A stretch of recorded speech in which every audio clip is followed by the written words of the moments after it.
창세기 1장 1절 같이 우리 한 목소리로 합독하겠습니다. 시작. 태초에 하나님이 천지를 창조하시니라. 아멘. 예, 오늘부터 우리가 그 창세기 전체를 좀 세부적으로 주의하면서 살펴보기를 원합니다.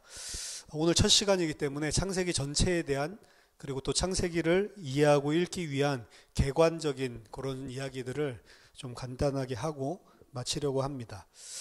창세기는 정경 66권 가운데 가장 첫 번째 위치하고 있는 책이죠. 위치만 첫 번째 있을 뿐 아니라 그 안에는 세상과 생명, 그리고 인간과 가족, 그리고 죄, 죽음, 문명, 이 모든 것들의 시작에 대해서 진술을 하고 있기 때문에 가장 근본적인 그런 세계관과 또 하나님의 뜻을 이해할 수 있는 그런 중요한 책이라고 볼 수가 있습니다. 구약 중에서 가장 중요한 책이 모세오경이라고 그러는데 창세기부터 레위기, 민수기, 신명기, 창세기, 출애굽기, 레위기, 민수기, 신명기 이 5가지 책, 오경을 가장 중요하다 토라라고 이야기를 하죠. 그 가운데서 가장 첫 번째 등장하는 책이기 때문에 그 중요성을 알 수가 있습니다. 창세기 1장 1절 태초에 하나님이 천지를 창조하시니라, 이 문구는 성경 구절이지만 이 기독교인들이 알 뿐만 아니라 그리고 일반적인 좀 상식 있는 불신자들도 들어본 적이 있고 또 말을 할 정도로 그렇게 굉장히 유명한 구절입니다. 이 첫 구절부터 믿어지냐 안 믿어지냐라는 거에 따라서 사실은 세계관, 가치관, 이 모든 것들이 극적으로 달라지죠. 태초에 하나님이 천지를 창조하시니라, 너무 짧지만 이 말씀이 믿어지냐 안 믿어지냐 거기에 따라서 한 사람이 가지고 있는 생각, 사상 자체가 분수령이 돼서 완전히 갈린단 말입니다. 그런 중요한 가치관에 대한 것들, 신앙관에 대한 것들이 사실은 창세기 전체 안에 근본적인 부분들을 우리에게 가르쳐주고 있습니다. 오늘은 첫 시간이기 때문에 창세기 전체에 대한 개관에 대해서 나눈다고 그랬습니다. 다음 주부터 이제 1장 1절부터 시작해서 세부적인 주예를 시작할 겁니다. 예전에도 제가 창세기 강의를 한 적이 있습니다. 창세기 강의를 한 적이 있는데 세부적인 주예라기보다는 이제 주제식의 설교를 사실은 한 거예요. 그리고 그때는 창세기 전체를 풀고 그때 당시에 제 모든 성경 말씀 푸는 것들이 복음 플러스 마지막 결론이 그래서 우리가 세계복음화라는 이 세계복음화를 굉장히 핵심적인 결론으로 사실은 이야기를 했기 때문에 그 궁극적인 목표 자체가 성경에서 이야기하는 거랑 맞지가 않기 때문에 사실은 이전에 했었던 그 설교들이 일단은 강해 설교도 아니고 그리고 또 격가지로 흐른 그런 부분들이 많이 있는 것 같습니다. 따라서 창세기 전체를 좀 살펴보고 세부적으로 전체를 다 주예를 할 거예요. 그냥 이전처럼 주제식으로 아브람 이야기면 몇 군데만 뽑아서 그렇게 하지 않고 전체를 다 한 구절 한 구절씩 다 살펴볼 겁니다. 그래서 오래 걸리겠죠. 창세기 전체가 50장이나 되기 때문에 이런 식으로 본다면 2년, 3년 혹은 4년이 걸릴 수도 있겠다라고 생각을 합니다. 왜냐하면 일주일에 한 번씩만 이렇게 설교를 하니까요. 그래서 총 50장을 전체를 다 세부적으로 주의하면서 살펴보고 또 은혜를 받는 그런 시간을 가지도록 하겠습니다. 오래 걸리긴 하겠지만 창세기 전체를 자세하게 이해하면 성경 전체에서 증거하고 있는 진리에 대한 깨달음도 상당히 근본적인 도움을 받고 우리들이 탄탄하게 세워질 수 있을 걸로 생각을 합니다. 따라서 하나님께서 이 책을 통해서 주시는 은혜를 충분히 받아서 누리는 그런 유익한 시간, 그리고 우리들이 신앙적으로 단순하게 듣고 이해하는 것이 아니고 성장하는 그런 시간이 되기를 바랍니다. 창세기의 구조부터 먼저 간략하게 설명을 해드리겠습니다. 창세기는 전체가 50장으로 구성이 되어 있는데 내용에 따라서 나눌 수도 있고 장소에 따라서도 전체를 구조를 나눌 수도 있고 그리고 문학적인 단위에 따라서도 나눌 수가 있습니다. 먼저 내용에 따라서 나눠보면 창세기는 많은 이야기들 하고 있는 것 같지만 크게는 2가지 이야기를 하고 있습니다. 1장부터 11장까지는 원시 역사, primeval history라고 해서 원시 역사라고 보통 이야기를 하고요. 그리고 1장 사실은 중반 말미부터 50장까지는 아브라함, 이삭, 야곱, 요셉 이 네 명의 족장에 대한 이야기. 그래서 patriarchal history, 그래서 족장의 역사, 이렇게 두 부분으로 크게 나뉩니다. 그래서 1장에서 11장까지는 사실은 훨씬 더 긴 기간이죠. 아브라함, 이삭, 야곱, 요셉은 사실은 4세대밖에 안 되잖아요. 근데 1장 아담에서부터 그리고 바벨탑 사건까지 이르는 기간은 훨씬 더 긴 기간입니다. 물론 여기 나와 있는 세대수로 따지면 20세대예요. 그 20세대고 그리고 4세대니까 뭐 그렇게 차이가 나지 않지만 사실은 성경에 나와 있는 족보들이 그냥 딱 20세대면 20세대만 있었구나 이게 아니거든요. 훨씬 더 많은 것들을 가지고 있지만 그 중에 중요한 것들을 뽑아서 선택적으로 뽑아놓은 족보이기 때문에 그 기간은 훨씬 더 길다고 볼 수 있습니다. 그럼 그 긴 기간은 사실은 11장까지만 다루고 있고 이 네 세대 아브라함부터 요셉에게 이르기까지 이 네 명의 족장들은 엄청나게 많은 부분들을 할애를 하고 있는 게 창세기죠. 그러면 사실은 창세기의 핵심은 어디에 있냐면 1장부터 11장까지는 바탕을 깔아주는 거라고 하면 사실은 아브라함 이야기부터가 사실은 메인 스토리라고 볼 수가 있습니다. 그래서 앞에 배경 깔아주는 부분이 너무나 중요하지만 하나님의 언약적인 역사가 제대로 시작되는 것은 아브라함부터 시작돼서 요셉까지 이어진다라고 보면 되겠습니다. 그래서 이렇게 내용적으로 이렇게 역사에 따라서 원시 역사와 족장의 역사 이렇게 크게 원시 역사 안에서는 크게 또 네 가지 사건이 나오죠. 창조와 그리고 타락과 그리고 홍수 심판 그리고 하나님께서 재창조를 했지만 또다시 무너지는 바벨탑 사건 이렇게 큰 네 가지 사건이 등장을 하고 있고 뒤에는 아브라함, 이삭, 야곱, 요셉 네 명의 족장에 대한 스토리가 나와 있습니다. 창세기를 장소에 따라서 나눠볼 수도 있어요. 1장부터 11장까지는 메소포타미아에서 일어나는 일입니다. 장소적으로 메소포타미아 지금 바벨론 그리고 12장부터 36장까지는 약속의 땅 팔레스타인 가나안 땅에서 일어나고 있는 일이고 그리고 37장부터 50장까지는 애굽이 등장을 하죠. 그러니까 쉽게 말하면 바벨론 그리고 약속의 땅인 팔레스타인 그리고 애굽. 구약 성경에서 이 약속의 땅 가나안이 가장 중요하지만 또 거기에 적대적인 하나님의 적대적인 세력으로 등장하는 나라가 바벨론과 애굽이거든요. 그러니까 이 커다랗게 세 개로 나눠져 있고 바벨론과 애굽에 샌드위치 돼서 지금 팔레스타인, 가나안 땅, 언약의 땅 이야기들이 등장을 하고 있는 겁니다. 이거는 지정학적으로도 비슷해요. 책만 그렇게 된 게 아니고 실제로 팔레스타인이 있고 남쪽에 애굽이 그리고 동쪽으로 이 바벨론, 메소포타미아 문명이 차지를 하고 있죠. 사실은 샌드위치 돼 있는 건데 그 커다란 메소포타미아 문명, 바빌론 문명, 그 다음에 애굽 문명 하나님께서 그걸 택한 것이 아니고 가장 조그맣고 연약해 보이는 팔레스타인을 택하신 겁니다. 그리고 그 팔레스타인을 택하셔서 하나님께서는 오히려 그 강대국 쪽으로 뻗어나가는 쪽으로 그래서 아브라함에게 주신 약속을 보면 아브라함만 한 게 아니죠. 너를 통해서 모든 민족이 복을 받게 하겠다라고 이야기를 하죠. 그래서 이 해리스는 뭐라고 보냐면 이 창세기의 이 장소적인 위치 구분이 중앙에 가장 중요한 하나님의 핵심인 팔레스타인을 위치하고 있으면서 이것을 통해서 땅끝까지 그리고 모든 민족에게 복을 주신다라고 하는 것을 책의 장소 전체 그림을 통해서도 우리가 알 수 있다. 뭐 이렇게 이야기를 하기까지 합니다.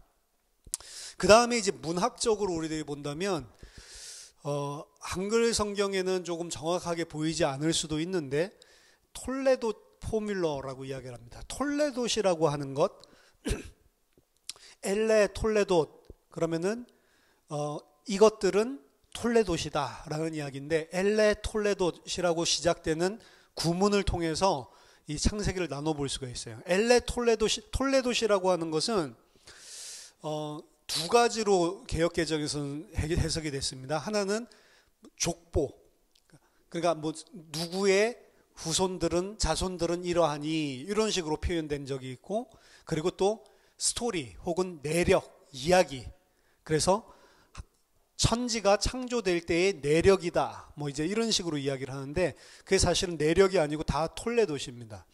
톨레도시라고 그러면은 족보라고 이렇게 해석이 됐는데 어떤 그 사람의 후손들, 자손들을 이야기를 하는 거기도 하고 그리고 어쩔 때는 어떤 사람의 이야기를 이야기하기도 합니다. 그래서 이 두 가지 스토리 혹은 설명 이런 쪽으로 해석을 하기도 하고 어떨 때는 족보 그리고 후손들의 이름들이다. 뭐 이런 식으로 해석되기도 하는데 이제 영어나 한글 해석에는 이 두 가지로 다 돼 있지만 실제로는 이 창세기 안에는 똑같은 포뮬러로 엘레 이 톨레도이라고 하는 표현으로 동일하게 등장을 한단 말이에요. 이게 곳곳마다 각 중요한 섹션마다 항상 등장을 합니다. 10번, 정확하게는 11번. 이상하게 에서 때 2번이 나와요. 에서의 자손들 이야기를 할 때 끝에 한 번 더 나오기 때문에 11번이 돼버렸는데 에서는 그냥 톨레도 한 번이라고 치면 총 10번의 이 톨레도 이야기들이 등장을 합니다. 그래서 그 10개로 나누는 거예요, 섹션을. 그래서 톨레도 포뮬러가 나오고 그 후에 나오는 이야기를 한 섹션으로, 톨레도시 나오고 그 이야기 나온 거 한 섹션으로. 그럼 엘레 톨레도시라고 하는 표현은 언제 처음 나오냐면 창세기 2장 4절에 처음 나옵니다. 창세기 1장 1절에는 안 나오죠. 창세기 2장 4절에 처음 나오기 때문에 대부분의 학자들은 어떻게 보냐면 창세기 1장 1절부터 2장 3절까지를 서론이라고 보는 거예요. 창세기 이야기는 본문은 어디서 시작되냐면 창세기 2장 4절에서부터 시작이 되는데 창세기 1장 1절부터 2장 3절은 나중에 창세기와 또 창세기뿐만이 아니라 오경 전체를 아우르기 위해서 서론격으로 나중에 끼워 붙여 넣었다. 모세가 했든지 누가 했든지 그건 알 수 없지만 대부분의 학자들은 모세가 한 게 아니고 이제 이 바벨론 후기, 포로 후기 때 그렇게 했다라고 이야기를 하는데 누가 했는지는 정확하게 모릅니다. 하지만 전체 내용이 사실은 이 오경 전체의 서론 역할을 하는 게 1장 1절부터 2장 3절에 붙어 있다라고 이야기를 합니다. 그래서 크게 톨레도 포뮬러를 통해서 섹션을 나눠보면 톨레도 10개가 나오고 앞에 서론이 있으니까 1장 1절부터 2장 3절까지는 서론이고요. 그 다음에 2장 4절부터 시작해서 하늘과 땅의 톨레도에 대해서. 그러니까 2장에서는 아담과 하와의 이야기, 아담과 하와의 탄생 이야기를 뭐라고 이야기하냐면 하늘과 땅이 낳은 자손으로 이야기를 하고 있는 거예요. 근데 이제 우리나라 성경에는 하늘과 땅이 천지가 창조될 때 내력이 일어난다라고 스토리로 이제 바꿔서 이야기를 하죠. 더 정확하게 본다면 하늘과 땅이 낳은 것으로 이렇게 이야기를 하고 있는 겁니다. 그래서 하늘과 땅의 톨레도 이게 2장 4절부터 그리고 5장 1절에 아담의 톨레도 5장 1절부터 그다음 6장 9절부터는 노아의 톨레도 그리고 10장 1절부터는 노아의 아들들의 톨레도. 그래서 노아의 아들들이 3명 있죠. 셈, 함, 야벳 이렇게 있는데 그 3명의 족보들이 다 등장을 하고 희한하게도 중간에 바벨탑 사건이 끝나고 나서 11장 10절에 좀 전에 세 아들의 톨레도를 이야기했잖아요. 근데 바벨탑 사건이 끝나고 셈의 톨레도시 다시 한번 등장을 합니다. 이제 여기서부터는 하나님의 백성과 하나님이 택한 언약 백성과 아닌 백성이 나눠지는 것을 톨레도 포뮬러를 통해서 볼 수 있어요. 노아에게는 세 아들이 있었는데 그 세 아들이 다 큰 민족들을 이뤘죠. 나라들을 이뤘는데 그 중에서 이제 셈의 톨레도만 따로 떼서 다시 설명을 해주면서 셈이 바로 하나님이 택하신 계열이다라고 하는 것을 보여주고 있습니다. 그러고 난 다음에 그 셈의 후손 중에 이제 아브라함의 아버지인 데라가 나오죠. 아브라함의 톨레도는 없고 데라의 톨레도시 아브라함의 톨레도 아브라함 이야기 전체를 포괄하고 있는 그런 내용이고요. 그게 11장 27절부터 시작됩니다. 그 다음에 25장 12절에 이스마엘의 톨레도, 그 다음에 25장 19절부터는 이삭의 톨레도. 그러니까 아브라함에게 있었던 것이 이제 이스마엘과 이삭으로 넘어가죠. 항상 중요하지 않은 사람, 언약이 안전달되는 그 사람의 톨레도 이야기가 먼저 등장을 하고 언약 전달되는 그 사람은 그 다음에 등장을 합니다. 그래서 이스마엘이 나오고 이스마엘의 톨레도 다음에 이삭의 톨레도. 그 다음에 이제는 그 에서의 톨레돗이 나오고 그 다음에 야곱의 톨레돗. 요셉의 톨레돗은 없어요. 야곱의 톨레돗. 야곱이 후손들 이야기니까 야곱의 톨레돗이 요셉 이야기죠. 사실은.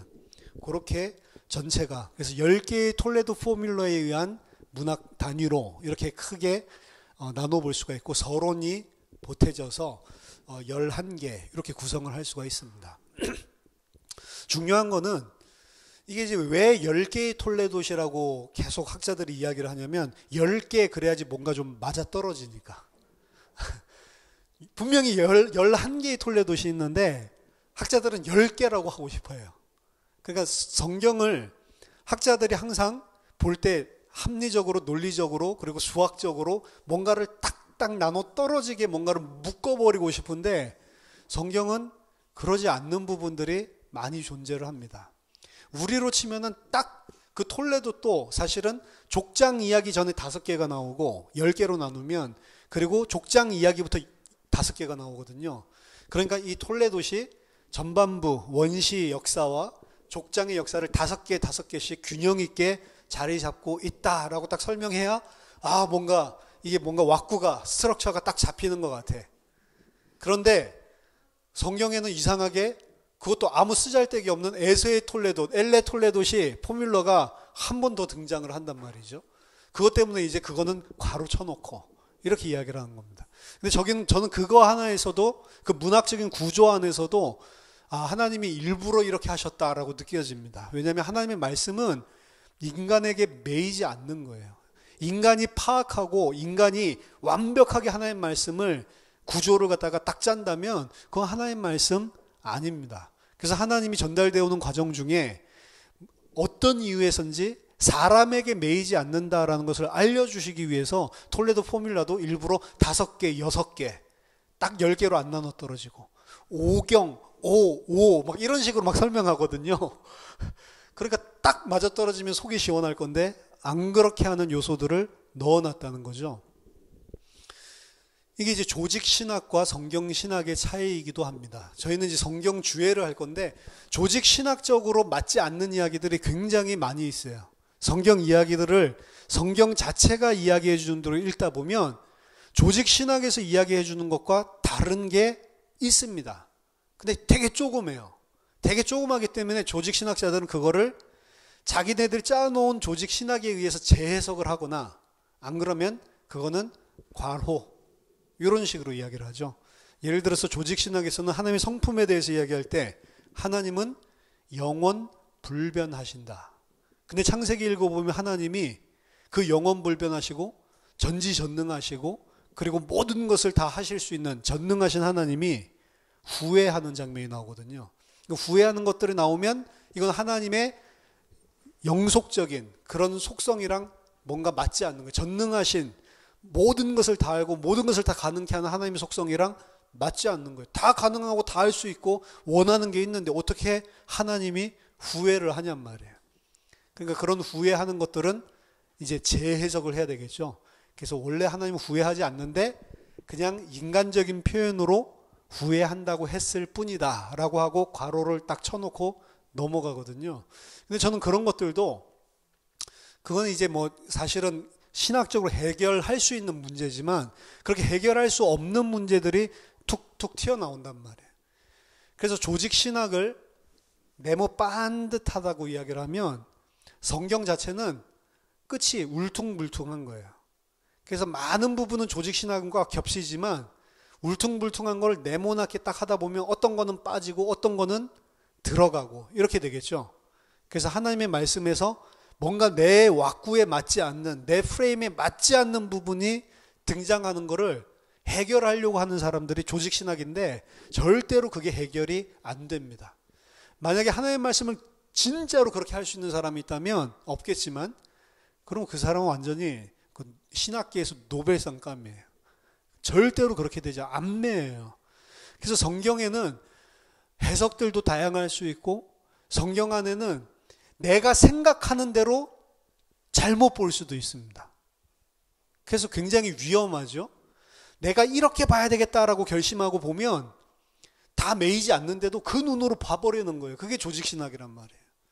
그러니까 성경을 볼 때 사실은 조직신학이 어떻게 세워지냐면 하나님의 말씀을 통해서 조직신학이 세워지는데, 조직신학이라는 건 뭐 대단한 게 아니고 어떤 주제에 대해서 하나님은 이런 것이다, 죄는 이런 것이다, 이런 것들을 정리를 할 때 성경 전체를 가지고 정리를 하는데 안 매인단 말이죠. 그래서 항상 뭘 가지고 있어야 되냐면 이 창세기 구조 설명을 하면서도 하나님의 말씀을 우리가 100% 이해할 수 없다라는 것을 항상 인지해야 됩니다. 그리고 항상 우리가 생각하는 것보다 더 깊은 진리의 내용이 있다라고 생각을 해야 되고, 우리들이 이걸 보는 것이 맞냐 안 맞냐를 점검을 해야 돼요. 근데 맞냐 안 맞냐를 그럼 우리가 성경을 이해할 수 없는데 그렇게 완벽하게 이게 맞게 해석하는 거지 아니지, 이걸 어떻게 우리가 점검을 할 수 있겠습니까? 이제 이게 제일 큰 이슈거든요. 보통 이제 신학교에 가보면 그래서 조직 신학 공부하는 사람들이랑 성경 신학 공부하는 사람이랑 사이가 안 좋아요. 싸운다고. 저것들은 성경을 갖다가 신학 가지고 보려고 그래. 이러고 저것들은 완전 자유주의야 뭐야. 성경에서 이렇게 말해야 건전한 걸 너무 위험해. 이 보더라인을 넘어갈 것 같아. 이렇게 해서 서로 긴장이 있고 항상 좀 경쟁하는 그런 분위기예요. 조직신학 파트랑 성경신학 파트랑. 저는 조직신학 파트로 들어갔거든요, 처음에. 근데 조직신학 파트로 들어가니까 이거는 성경을 성경대로 못 보겠더라고요. 계속 신학 가지고 성경을 보니까 안 되겠다. 근본적으로 성경을 보려면 성경신학 쪽으로 내가 들어가야지, 조직신학으로 이 지금까지 짜진 이 프레임을 가지고 보면 뭔가 내가 잘못 오해할 수 있겠다, 성경을. 이래가지고 전과를 했죠. 그래서 이제 성경 해석 쪽으로, 성경 쪽으로 이제 성경신학 쪽으로 이제 전공을 바꿨는데, 사실은 이 두 개가 경쟁하는 게 아니고 맞물려서 돌아가는 겁니다. 일단은 성경 전체를 봐야 돼요. 그래야 성경 전체에서 이야기하고 있는 뭔가 신학적인 틀이 잡혀질 수가 있습니다. 그 틀이 잡혀지면 그 다음에 그 틀 가지고 또 봐야 된다고. 그 틀 가지고 보되 성경 자체가 이야기하는 거에서 그 틀을 조정할 수 있는 틈을 항상 가지고 있어야 돼요. 근데 조직신학자들의 약간 안 좋은 점은 그 틀을 안 바꾸고 끼워 맞추려고 하는 게 이제 틀린 거거든요. 그 부분만 잘 조절한다면 전체로 이야기하고 있는 이야기를 가지고 지금 이 부분이 맞나 안 맞나 이거를 볼 수 있도록 도움을 주는 게 사실은 조직신학입니다. 그럼 이걸 조직신학, 신학적인 이야기를 떠나서 우리가 그냥 일반적으로 성경을 해석할 때 어떻게 보냔 말이에요. 성경을 볼 때 이게 내가 맞게 해석하고 있는 건지 아닌지, 이게 하나님이 정말 우리에게 주신 진리의 진리인지 아닌지 볼 수 있는 거는 한 가지밖에 없어요. 그 부분만 가지고 보면 안 되고 성경 66권 전체를 통해서 하나님께서 뭘 알려주시려고 하지? 라고 하는 그 복음의 진리 있잖아요. 그 복음의 진리 틀로 다시 한번 쳐다보는 겁니다. 그렇게 제 과정을, 검토를 거치지 않으면, 맞더라도 거기에 부합하지 않으면 틀린 거란 말이에요. 그때 이제 우리가 다시 보는 거죠. 원래는 이 말이 아닐 건데, 전체에서 이야기하고 있는 성경의 진리가 이건데 이 부분은 뭔가 반대되는 이야기인 것 같아요. 그러면 거기에 반대되는 게 아니고 그 안에 우리가 잘못 이해하고 있는 게 있단 말이에요. 이제 원어적인 분석도 들어가야 되고, 그리고 문화적인 분석도 들어가야 되고, 여러 가지 분석을 해야 되겠죠. 그래서 복음의 진리랑 이게 어떻게 맞아떨어지는지, 그래서 우리가 진리를 통해서 성경을 다시 보는 겁니다. 성경을 통해서 진리를 알지만 그 진리를 알았다면 그 진리를 가지고 성경 모든 부분들을 재조명해서 다시 보는 거예요. 그렇게 해서 점검을 해 나가는 것입니다. 자, 창세기라고 하는 명칭, 저는 이 명칭 자체가 상당히 잘못된 거라고 생각을 합니다. 창세기라고 하는 제목 자체는 뭐 누가 지었는지 모르겠는데 우리나라 말로 번역이 되면서 창세기라고 이야기를 하겠죠. 뭐 영어로는 제네시스라고 하는 것은 뭐 오리진, 기원, 뭐 이제 이런 이야기인데, 발생, 어떻게 모든 일이 처음 시작되었는지 그 발생에 대해서, 기원에 대해서 이야기하는 거고, 그리고 모든 인류의 역사와 그리고 우주가 처음 어떻게 창조되었는지, 그게 이제 발생이고 기원이니까 그런 의미에서 창세기라고 이렇게 써놓은 것 같은데, 이 책을 제목을 이런 식으로 잡은 거는 상당히 잘못된 거다라고 생각을 합니다. 창세기뿐만 아니라 구약 성경 자체가 기록된 언어가 히브리어죠. 구약 중에서 일부 아람어를 사용하는 부분들이 존재를 하겠지만 거의 95% 이상은 히브리어로 기록되어 있다라고 보면 되겠습니다. 창세기 또한 원래는 히브리어로 기록되어 있고 히브리어의 성경 원래 제목은 그냥 베레시시예요. 브레시시라고도 하고 베레시시라고 하는데 이 브레시, 베레시이라고 하는 거는 뭐 특별한 책 제목이 아니고 그냥 처음에 나오는 두 글자입니다.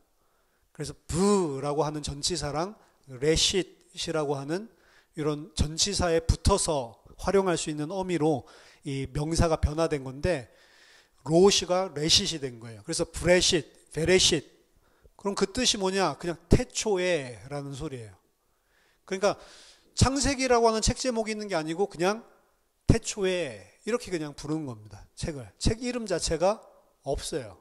그리고 출애굽기도 마찬가지죠. 똑같아요. 오경 자체에 나오는 모든 책 제목은 그냥 첫 구절에 나와 있는 것 중에 가장 첫 번째에 나오는 두 단어 혹은 한 단어, 중요한 한 단어 이런 것들을 그냥 책의 명칭으로 부르는 거예요. 그래서 출애굽기는 브엘렛 슈모트 그냥 이렇게 불러요. 브엘렛 슈모트. 그럼 그게 무슨 소리냐? These are names. 이것들은 이름이다. 그럼 이제 뒤에 문장을 하면 이것들은 그 야곱이 이스라엘이 애굽에 내려올 때의 이름들이다. 이러면서 처음 명단 나오잖아요. 그 몇 명 내려왔는지. 그러니까 그냥 이것들은 이름들이다. 이게 출애굽기란 말이에요. 출애굽기라는 말도 그냥 뒷사람들이 이제 붙여 넣은 거죠. 내용들을 파악을 해가지고. 그럼 창세기라는 이 명칭은 도대체 어디에서 등장을 한 거냐? 히브리어 성경을 헬라어로 이제 헬라 언어가 이제 그리스 문명이 영향을 주기 시작하면서 고대 근동에서 쓰는 언어가 오늘날 영어 같은 언어가 원래는 아람어였고 7세기부터 그 다음에 아람어 다음에 고대 근동 지방에서 일상적으로 사용하는 언어가 헬라어로 이렇게 전환이 됐습니다. 그래서 나중에 2세들이 히브리어 성경을 못 읽는 거예요. 아람어랑 히브리어는 좀 비슷하니까 그나마 좀 어떻게 커버가 됐는데 이제는 그리스 문명이 오다 보니까 그 다음부터는 이 헬라 문화에 영향받은 후대들이 더 이상 히브리어를 못하는 겁니다. 그래서 히브리어로 성경을 번역하기 시작했어요. 그 성경 번역한 거를 LXX, 그래서 70인역이다. LXX는 로마 숫자로 70이라는 소리죠. 그래서 70인역 헬라어 성경으로 이제 번역이 되기 시작했는데 그 헬라어로 번역되면서 그 책 제목을 제네시스라고 붙인 겁니다. 그리고 이거를 중세시대 때 이제 라틴어로 헬라어 성경을 라틴어로 번역하죠. 제롬이라고 하는 학자가 히브리어의 원어니까 히브리어에서 번역해야 된다라고 했지만 제롬이 히브리어를 잘 몰라서 사실은 헬라어 컨닝을 해가지고 거의 헬라어를 라틴어로 번역한 게 벌게이트 역입니다. 불가타 역이라고도 하는데 이 벌게이트 역 라틴어에서도 그대로 이 셉투아진트 70인역을 따와가지고 그대로 제목을 그때 제네시스 이렇게 따게 되는 겁니다. 따라서 이것이 원래 사용했었던 그런 책 제목이 아니고 중간에 번역 과정을 거치면서 들어오게 됐는데 그 오리진, 기원이다라고 하는 이런 의미 자체가 어떻게 이제 보통은 이야기되냐면 창세기 그러면 하나님이 어떻게 세상을 창조하셨는지 그 책. 근데 사실 창세기 읽어보면 그 이야기는 1장, 2장에 좀 나오고 전혀 등장을 하지 않죠. 하나님이 어떻게 세상을 창조하셨냐 이야기를 하려는 게 창세기의 원래 뜻이 아니라는 거죠.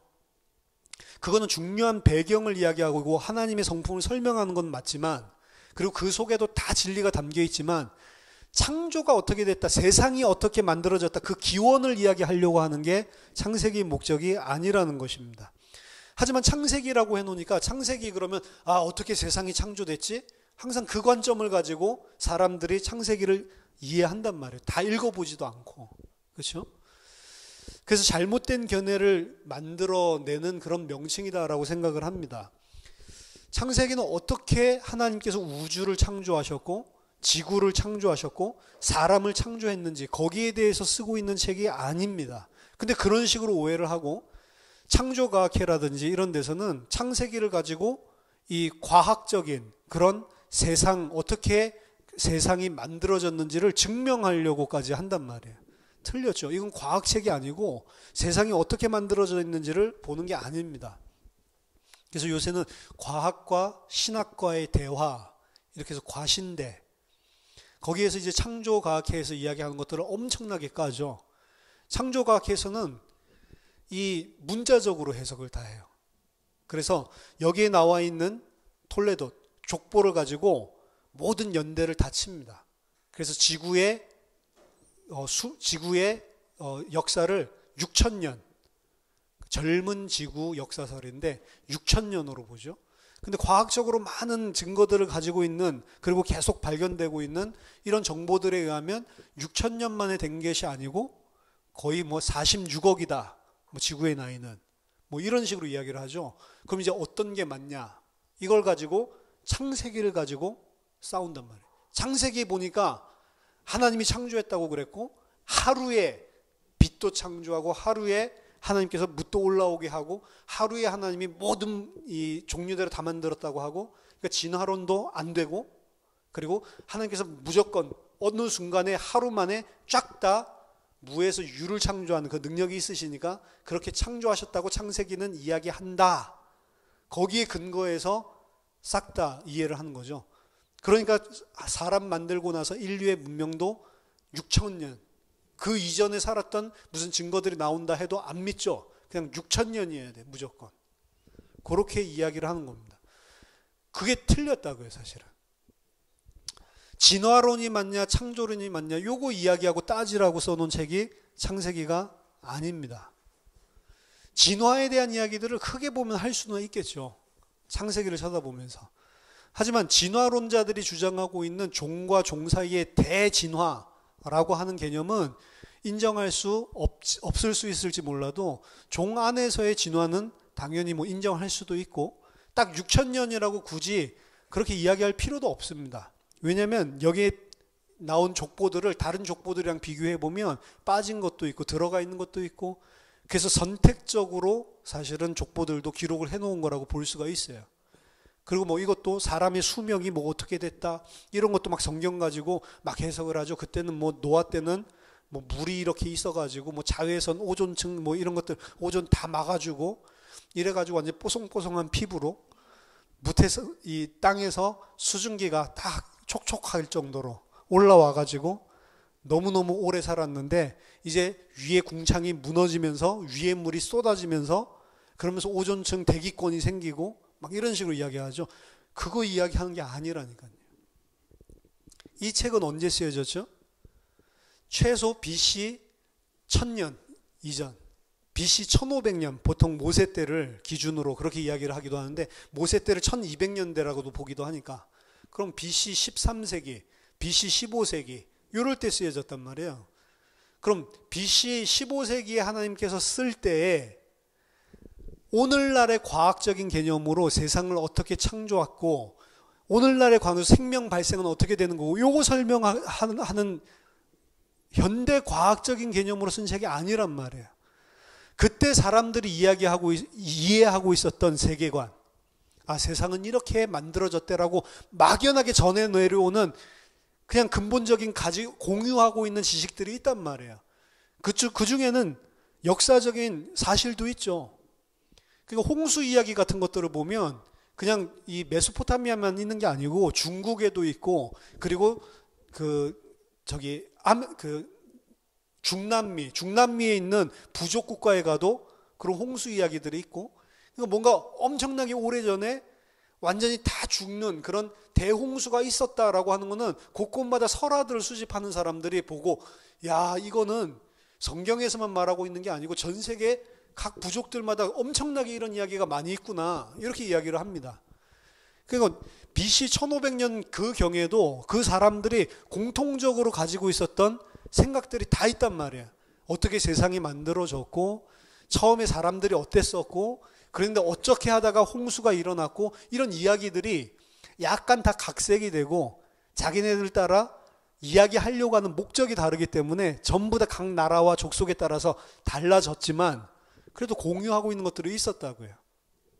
이스라엘에게도 당연히 그게 있었습니다. 그 이야기들이 구전으로 전해 내려오기도 하고, 구전으로 전해오는 건 오늘날처럼 그냥 전래동화 수준이 아니고 옛날의 구전은 거의 역사처럼 정확하게 스토리텔링하는 사람들이 있었습니다. 그런 식으로 전달해 오기도 하고, 그런 것들이 이제 문자가 나오면서 기록된 것들이 있기도 하고, 그런 것들을 통해서 지식들이 다 축적이 돼 있는 거죠. 그 사람들이 생각했던 창조, 세상의 첫 시작은 무엇이었을까? 그걸 이제 봐야 된단 말이에요. 그 이제 고대 근동에 있는 많은 미신들이죠. 그 사람들이 믿고 있었던 이 신화들이 있죠. 신화들을 통해서 신화의 형식으로 어떻게 세상이 시작됐는지를 설명한단 말이에요. 그럼 성경은 신화냐? 그때 당시의 사람들이 세상이 어떻게 창조됐는지를 쓸 때의 방식은 신화라는 거였단 말이에요. 신화. 자기네들이 섬기는 국가신을 최고로 높이기 위한 그 방법으로, 신화적인 방법으로 그 우리의 국가신이 모든 창조의 가장 으뜸이었다라고 하는 것을 보여주기 위한 걸로 신화적으로 세상이 어떻게 만들어졌는지를 다 스토리하고 있었다. 그럼 창세기도 이스라엘 민족에게는 여호와 하나님이 국가 민족신이라고 볼 수 있으니까, 동등한 입장에서 본다면, 그럼 그 여호와 하나님이 세상을 창조할 때 가장 주도적인 역할을 하는 그런 신으로 그리고 있다라는 점에서 보면 다른 민족이 이야기하는 거랑 다르죠. 거의 일맥상통한다고 보겠죠. 그 다음에 뭐 이제 창세기 보면은 막 동물들이랑 이야기하는 것들도 나오고 이런 요소들이 등장을 하죠. 실제 우리 사회에서는 할 수 없는 그런 일들이 등장을 하기도 합니다. 그러니까 이걸 보고 신화다, 창세기는. 이렇게 이야기하는 거예요. 창세기가 신화입니까? 아니면 역사입니까?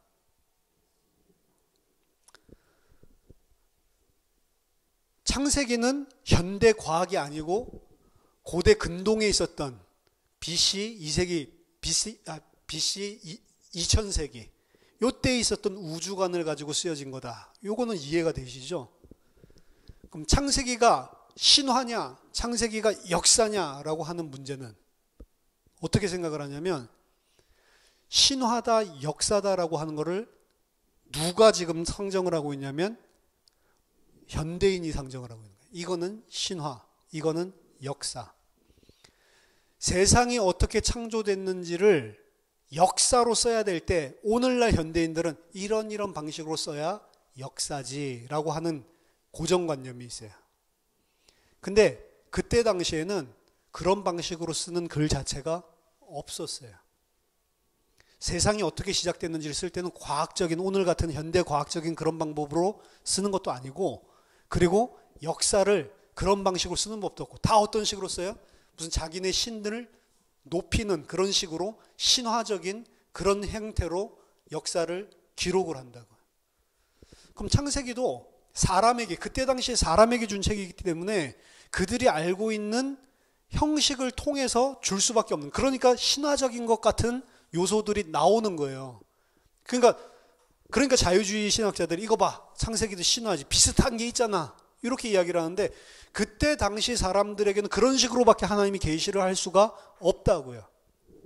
만약 오늘날 21세기 하나님이 세상이 어떻게 창조됐고 어떻게 하나님이 처음에 구상을 하셨고 사람을 어떻게 하나님께서 만드셨는지를 만약 오늘날 우리한테 계시한다고 하면 창세기는 이런 방식으로 계시 안 됐습니다.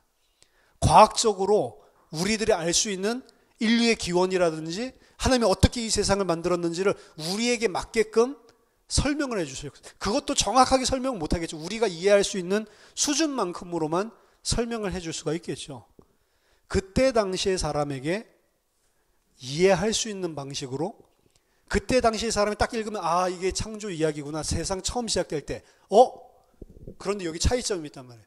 근데 내가 들어왔었던 많은 다른 나라랑 너무 다르네 라고 하는 게 들어가 있는 거예요, 창세기에는. 그래서 만약에 그때 당시에 다른 민족들이 서로 다른 나라의 창조 이야기들을 읽어보면 그럼 비슷비슷하네, 근데 자식 너희 신이 아니고 우리 신인데, 이런 수준이란 말이에요. 그런데 창세기를 읽어보잖아요. 그러면 충격받는 내용들이 등장을 하는 겁니다. 아니, 저런 신이 있어? 저런 창조의 능력을 가지고 모든 걸 만드는 그런 신이 있어? 한 번도 들어본 적이 없는데? 따라서 그 사람들의 수준에서 하나님이 진리를 계시를 해놓은 것이지, 이것 자체가 우리 오늘 현대인들이 생각하는 역사 기술 방법이나 그리고 과학 기술 거기에 근거해서 쓴 게 아니란 말이에요. 그때 당시 사람에게 중요한 진리를 정확하게 잘못 가지고 있었던 그 지식을 정확하게 교정해서 하나님을 올바르게 진리를 알 수 있도록 그 사람들의 수준으로 계시를 해준 거란 말이에요. 그러니까 그 사람들 수준으로 해놓은 거니까 굉장히 어떤 면에서 우리가 지금 봤을 때는 뭐 이런 신화 비슷한 게 성경에 있어, 이런 식으로 이해할 수 있겠죠. 하지만 그들은 단 한 명도 이걸 신화라고 생각한 적은 없습니다. 역사로 생각을 했고, 그리고 역사 기술을 그런 방법으로 해왔기 때문에 당연하게 그들은 한 것이지, 그래서 이거를 오늘날 현대 우리의 기준으로 그렇게 평가를 하면 안 된다고요. 그래서 역사냐 실화냐? 역사입니다. 근데 어떤 역사냐? 고대 근동 지방에 있었던 방식으로 표현을 한 역사다. 이렇게 생각을 하면 가장 정확합니다. 따라서 창세기를 이해할 때 중요한 거는 우리 자신이 이해하는 것도 중요하지만 우리 자신이 이해하는 것보다 원래 독자들이 생각을 할 때 이 문장을 어떻게 이해를 했을까라고 생각해 보는 게 중요해요. 그러니까 원래 1차적으로 이스라엘 사람들이 이 이야기를 읽을 때, 그럼 1차적으로 이 창세기 저자를 모세라고 하면 다 모세가 쓴 건 아니겠지만 그래도 본질적으로 가장 중요한 부분들은 모세가 썼다라고 다 인정을 합니다. Essential Mosaic Authorship이라고 하는데, 모세가 가장 본질적인 부분들은 후대에 뭐 첨가된 부분들도 있지만 중요한 부분들은 뼈대들은 다 모세가 썼다라고 인정을 합니다. 그러니까 이제 구전돼 놓은 게 모세의 책이라고 다 부르죠. 예수님도 그 명칭을 사용했고. 그럼 모세가 최초에 이걸 기록해서 들려준 독자들은 누구냐? 광야에 있는 이스라엘 백성이란 말이에요. 오경 자체는 광야에 있는 이스라엘 백성을 향해서 모세가 하나님의 계시를 받아서 기록된 말씀으로 전달을 해줬다. 이게 이제 1차적인 우리의 생각입니다. 그러면 우리가 어떻게 읽어야 되냐면 창세기를 읽을 때 우리가 광야에 있는 이스라엘 민족이라고 생각을 하고 여기서 이야기하는 내용을 들어야 되는 거예요. 1차적으로. 그게 1차 리딩이라고 이야기를 하는 겁니다. 신명기 4장 32절에서 35절 보면 모세가 이렇게 이야기를 해요. 신명기 4장 32절 35절은 그 전에 있었던 창세기부터 시작해가지고 모세가 앞에 쓴 그 모든 4개의 책이 있죠. 그 안에 나오는 내용을 가지고 그걸 축약해서 해석을 하고 있는 거예요. 뭐라고 이야기하냐면 네가 있기 전 하나님이 사람을 세상에 창조하신 날부터 지금까지, 네가 있기 전에 하나님이 세상을 처음 창조했던 창세기 이야기죠. 그때부터 지금까지, 그러니까 지금 신명기 4장에서 이야기하고 있기 전에 나왔었던 모든 내용들, 오경에 있는 그 내용을 통틀어서 뭘 이야기하려고 하냐 모세가, 이게 등장을 한단 말이에요. 세상에 창조하신 날부터 지금까지 지나간 날을 상고하여 보라. 하늘 이 끝에서 저 끝까지 이런 큰 일이 있었느냐? 이런 일을 들은 적이 있었느냐? 어떤 국민이 불 가운데서 말씀하시는 하나님의 음성을 너처럼 듣고 생존하였느냐? 어떤 신이 와서 시험과 기적과 기사와 전쟁과 강한 손과 편팔과 크게 두려운 일로 한 민족을 다른 민족에게서 인도하여 낸 일이 있느냐? 이는 다 너희의 하나님 여호와께서 애굽에서 너희를 위하여 너희 목전에서 행하신 일이라. 이것을 내게 나타내심은 여호와는 하나님이시요 그 외에는 다른 신이 없음을 내게 알게 하려 하심이라. 그럼 모세는 창세기 처음에 세상을 창조하고 사람을 창조할 때부터 이야기를 사실은 어떤 이야기를 하고 싶냐면 한 가지 주제입니다. 세상에 이 여호와 하나님과 같은 신이 어디 있냐? 이것이 바로 하나님이고 참신 아니냐라고 하는, 그게 굉장히 큰 핵심이고, 그걸 알 수 있는, 그런 크신 하나님이라는 걸 알 수 있는 사건은 뭐냐면 출애굽 사건이에요. 그 강한 민족 가운데서 너희 민족을 한 신이 그렇게 구원해낸 일이, 이런 큰 일이 세상에 어디 있냐라고 이야기를 하죠. 그래서 지금 모세 오경을 기록하고 있는데, 모세는 출애굽 사건, 하나님이 이스라엘 민족을 구원하신 그 사건을 가장 큰 사건으로 보고 있고, 그 사건을 통해서 뭘 알리려고 하냐면 이분이 바로 참 하나님이시고, 이분이 바로 다른 신은 없다, 이분만이 여호와가 참신이다 라고 하는 사실을 알려주기 위해서 썼다고요. 그러면 나중에 이제 세부 주의를 하면 우리가 보겠지만, 창세기 1장에 나와 있는 창조 이야기도 출애굽기를 전부 다 내포하고 있단 말이에요. 출애굽기 사건, 왜? 출애굽 사건이 지금 모세에겐 가장 큰 일이고, 그걸 통해서 하나님이 얼마나 큰지를 지금 드러내려고 한다. 그게 전체의 지금 모세가 전하고자 하는 핵심 메시지란 말이에요. 창세기부터 민수기까지 전체를 지금 모세는 뭘로 이야기하고 있냐면, 여호와 하나님만 참된 신이다, 이런 신 없다, 그리고 그분이 이런 큰 구원을 너희에게 행하셨다, 하나님과 그리고 구원에 대한 이 사실을 이야기하기 위해서 내가 썼다라는 것을 재해석을 지금 해주고 있는 것입니다. 그리고 그게 창세기 1장부터 싹 다 녹아 있어요. 창세기랑 출애굽기랑 완전히 짝이라니까. 창세기 1장에 나온 창조 이야기랑 출애굽기랑 완전히 같은 이야기를 계속하고 있는 것입니다. 그래서 그 사실을 놓치고 창세기를 본다면, 원래 1차적인 대상자인 이스라엘에게 모세가 쓰려고 했었던 핵심 메시지를 놓치고 있는 거겠죠. 이거를 1차 리딩이라고 그럽니다. 그래서 그때 당시에 이스라엘에게 무슨 메시지를 전달하기 위해서 줬을까라는 관점으로 보는 거죠. 그래서 그게 first reading, 1차 리딩이라고 이야기를 하는 거고, 그 다음에 생각해 볼 거는 1차 리딩 가지고는 성경을 해석하는 것은 불완전합니다. 왜냐하면 오경이 전부 다가 아니기 때문에. 성경은 66권이라고 하는 책이 전체가 한 권이에요. 오경은 그 중에 앞에 나오는 5권의 책에 불과합니다. 물론 그 5권의 책 안에도 전체 66권 안에 진리가 숨겨져 있지만, 전체의 진리는 하나님이 계속해서 진리를 계시하실 때 한꺼번에 다 계시하신 것이 아니고 점진적으로 계시를 하셨기 때문에 progressive revelation, 하나하나, 그리고 점점 더 선명하게 계속해서 증언을 하셨기 때문에 성경 66권 전체를 가지고 다시 쳐다봐야 되는 거예요. 성경 전체의 이야기는 출애굽, 이스라엘 이 이야기가 아니죠. 알고 봤더니 그 민족적인 이스라엘 이야기가 아니고 교회를 이야기하는 것이었고, 출애굽도 바로의 손 아래서 건져내고 그게 아니었고, 죄와 사탄이라고 하는 하나님을 대적하고 있는 그 소나기로부터 우리를 해방시키는 거였죠. 누구를 통해서? 예수 그리스도를 통해서. 그래서 그 전체 성경의 핵심과 결론을 가지고 다시 보는 걸 보고 2차 리딩, 세컨 리딩이라고 합니다. 그래서 크리스찬 리딩은 세컨 리딩이에요. 우리가 기독교인으로서 창세기를 읽으면 모세가 이스라엘 백성에게 줬을 때 그 문맥을 이해하고 그 진리를 이해하는 걸로는 불완전하단 말이에요. 예수 그리스도를 통해서 교회의 구원을 완성하신 하나님의 구원, 그 놀라우신 하나님, 그 관점에서 다시 새롭게 재해석을 하지 않으면 그건 유대인 리딩에서 끝나는 겁니다. 기독교인은 반드시 예수 그리스도를 통해 절정을 이루는, 결말을 이루는 그 성경의 전체적인 진리를 가지고 재해석을 해낼 수 있어야 돼요.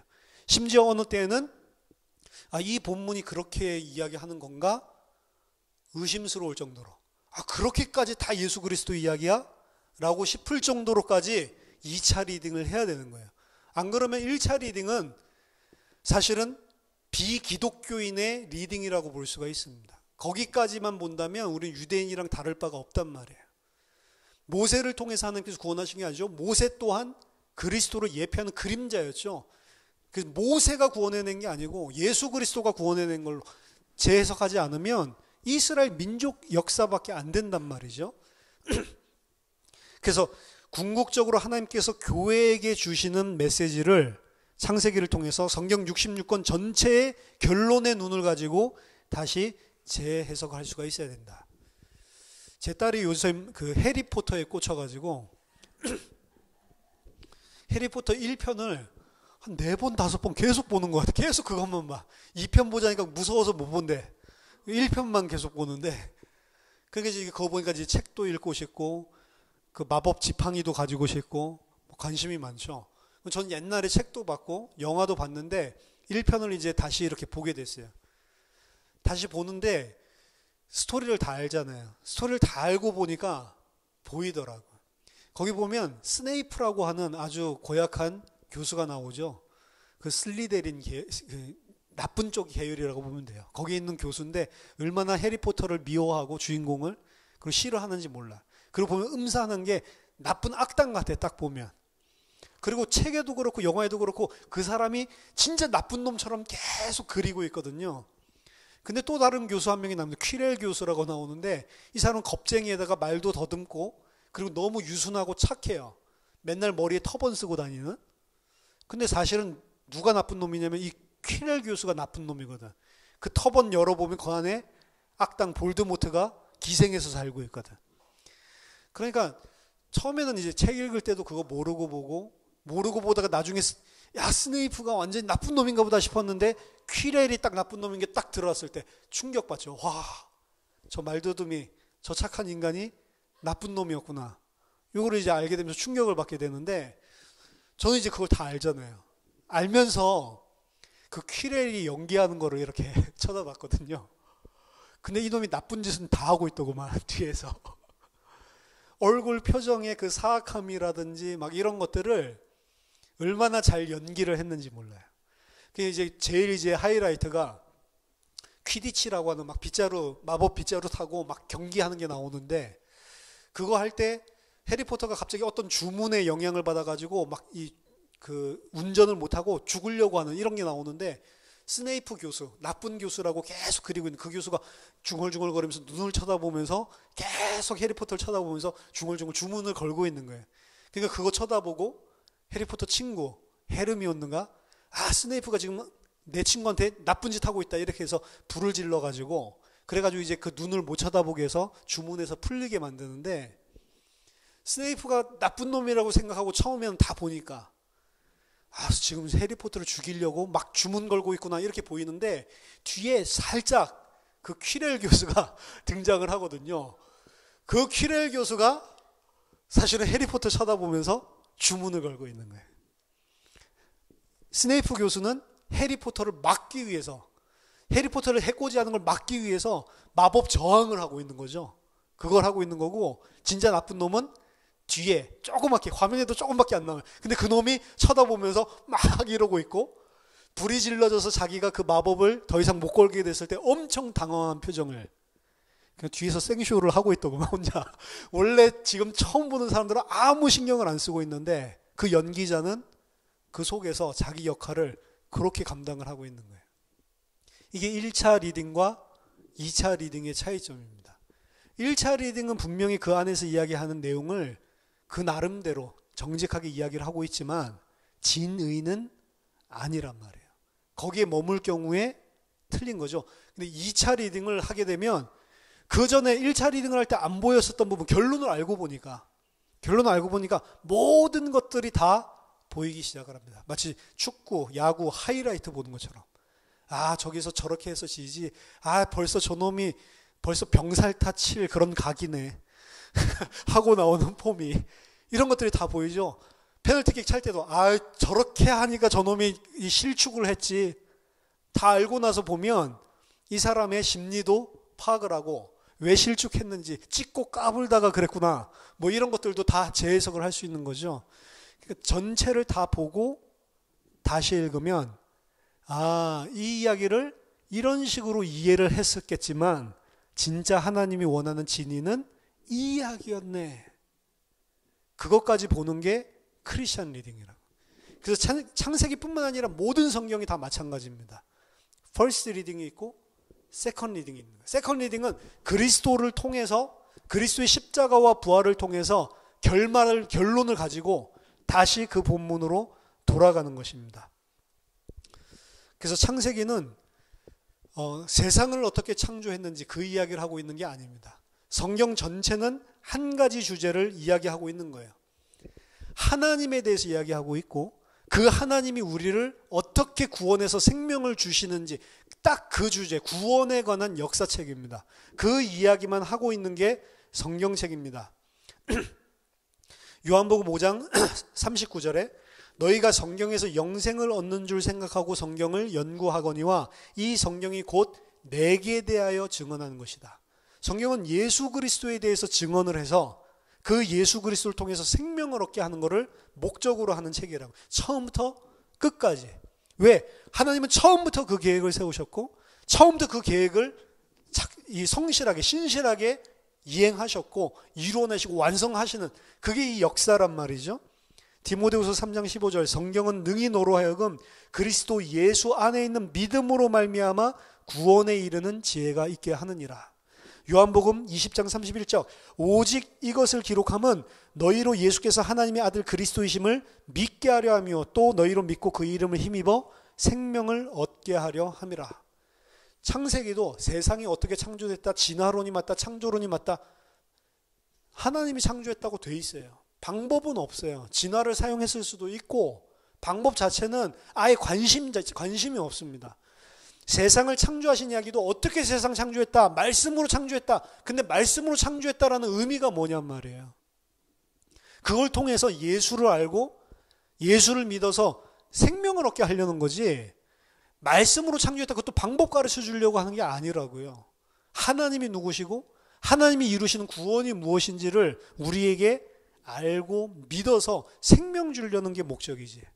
창조론 진화론 가지고 싸우는 책이 절대로 아니란 말입니다. 왜 공룡은 어떻게 된 거예요? 사람들은 맨날 그거 물어보더라고요. 왜 그거 물어보는지 저는 아직도 이해가 안 되는데, 그럼 공룡이 뭐 방주에 탔어요 안 탔어요? 맨날 이거 물어보더라고요. 왜 그 질문을 항상 물어볼까? 저는 좀 이해가 안 되는데, 뭐 백악기 시대 뭐 이럴 때 막 다 죽었는데 어떻게 사람이랑 같이 있냐 뭐 이 이야기인지 몰라도 그거 이야기하고 있는 책이 아니라니까요. 그 방주에 공룡이 있으면 어떻고 공룡이 없앴으면 어때? 그 공룡 이야기 하려고 하는 게 아니라니까.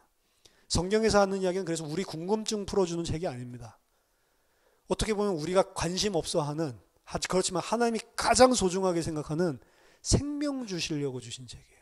그래서 창세기 전체를 보면서도 이 목적으로 기록된 책이다라는 사실을 명심해서 세컨 리딩을 해야 되는 거예요. 퍼스트 리딩을 충분하게 하고 그걸 배경으로 세컨 리딩까지. 그래서 그 안에서 우리가 그리스도 안에 있는 진리, 구원, 생명 이거를 얻게 하는 거. 나 구원 받았는데요. 더 이상 읽을 필요 없는데요.